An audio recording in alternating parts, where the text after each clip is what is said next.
अशीच सोफ्यावर बसले होते आणि अचानक कानावर आवाज आला, उठ अगं, नुसती बसू नकोस, काय करतेस तू. समोर महाराजांची फ्रेम होती. स्वामी सांगतायत तू. तू करत नाहीयेस बाळा, ही कॉलिंग आहे तुझी.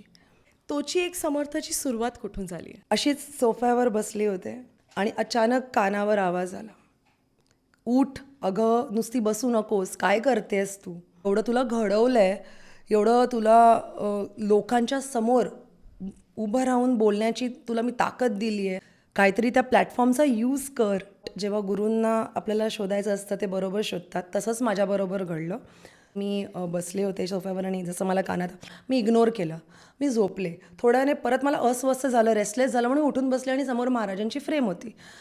मला काहीच कळलं म्हणून मी एका व्यक्तीला कॉल केला. त्यांना सांगितलं की असं असं माझ्याबरोबर घडतंय, मला समजत नाही. तर ती मला बोलली की हे तू करत नाही आहेस बाळा, ही कॉलिंग आहे तुझी.